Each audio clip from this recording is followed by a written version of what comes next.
ಕರ್ನಾಟಕ ರಾಜ್ಯ ರಸ್ತೆ ಸಾರಿಗೆ ನಿಗಮ ಮಂಗಳೂರು ವಿಭಾಗೀಯ ನಿಯಂತ್ರಣಾಧಿಕಾರಿಯಾಗಿರುವ ಎಸ್ಎನ್ ಅರುಣ್ ಅವರನ್ನ ಹುಬ್ಬಳ್ಳಿಗೆ ವರ್ಗಾವಣೆಗೊಳಿಸಲಾಗಿದೆ. ಆದರೆ ವರ್ಗಾವಣೆಗೊಂಡು ತಿಂಗಳು ಕಳೆದರೂ ಅಧಿಕಾರಿ ಮಾತ್ರ ನಿಯೋಜಿಸಲಾದ ಸ್ಥಳಕ್ಕೆ ಕರ್ತವ್ಯಕ್ಕೆ ಹಾಜರಾಗಿಲ್ಲ. ಅವರ ವಿರುದ್ಧ ಶಿಸ್ತು ಕ್ರಮ ಜರುಗಿಸಬೇಕು ಎಂದು ಕರ್ನಾಟಕ ದಲಿತ ಹೋರಾಟ ಸಮಿತಿಯವರು ಆಗ್ರಹಿಸಿದ್ದಾರೆ.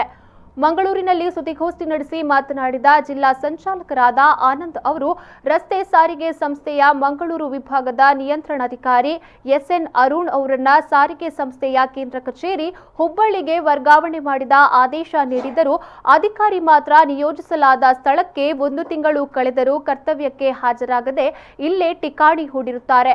ಸಂಸ್ಥೆಯ ನೌಕರರನ್ನ ವರ್ಗಾವಣೆ ಮಾಡಿ 1 ವಾರದೊಳಗೆ ವರ್ಗಾವಣೆ ಆದ ಸ್ಥಳದಲ್ಲಿ ಹಾಜರಾಗದಿದ್ದಲ್ಲಿ ಅವರ ವಿರುದ್ಧ ಶಿಸ್ತು ಕ್ರಮ ಜರುಗಿಸುವುದು ಸಾಮಾನ್ಯವಾಗಿದೆ.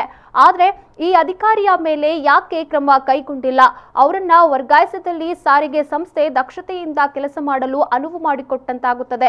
ಒಂದು ವೇಳೆ ಈ ಕೆಲಸ ಆಗದಿದ್ದರೆ ನಮ್ಮ ಸಂಘಟನೆಯ ವತಿಯಿಂದ ಧರಣಿ ಹೋರಾಟ ನಡೆಸಲಾಗುವುದು ಎಂದು ಹೇಳಿದ್ರು. 17/10/2020 ಅವ್ರನ್ನ ಇಲ್ಲಿಂದ ವರ್ಗಾವಣೆ ಮಾಡಿಸಿ ಹುಬ್ಳಿಗೆ ನಿಯೋಜನೆ ಮಾಡಿದ್ರು. ಸಾಧಾರಣ 1 ತಿಂಗಳಾಯಿತು. ಆದರೆ ಇಲ್ಲಿ ಈ ಅರುಣ್ ನಿಯಂತ್ರಣಾಧಿಕಾರವರು ಇನ್ನೂ ಕೂಡ ಇಲ್ಲಿ ಮಂಗಳೂರಿನ ಒಂದು KSRTC ಇವತ್ತು ನಿಯಂತ್ರಣಕ್ಕೆ ಇನ್ನೂ ಕೂಡ ಹುದ್ದೆಯಲ್ಲಿ ಮುಂದುವರೆದಿದೆ. ಯಾಕಂದರೆ ವರ್ಗಾವಣೆ ಮಾಡಿದ್ದಾರೆ, ಆದೇಶ ಆಗಿದೆ, ಆದರೂ ಕೂಡ ಹೋಗ್ತಿಲ್ಲ. ಅದೇ ಇವತ್ತು ಇವರು ಏನು ಮಾಡಿದ್ರು ಅಂದರೆ ಈ ಹಿಂದೆ ಅವರು ಒಂದು ಕಾರ್ಮಿಕ ಕಲ್ಯಾಣಾಧಿಕಾರಿ ಆಗಿದ್ದರು. ಇವರು ಯಾವುದೋ ಒಂದು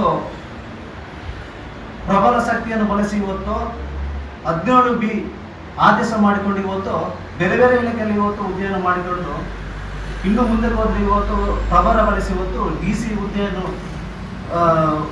ಸೃಷ್ಟಿಸಿ ಇವತ್ತು ಮಂಗಳೂರಲ್ಲಿ ಇವತ್ತು ಹುದ್ದೆಯನ್ನು ಮಾಡಿಕೊಂಡು ತನ್ನ KSRTC ತನ್ನ ಸ್ವಂತ ಸಂಸ್ಥೆಗೆ ಒಂದು ಇದರಲ್ಲಿ ಇಟ್ಕೊಂಡು ಇವತ್ತು ಸಿಬ್ಬಂದಿಗಳು ತುಂಬಾ ಕಿರುಕುಳ ಅಂದ್ರೆ ಇವತ್ತು.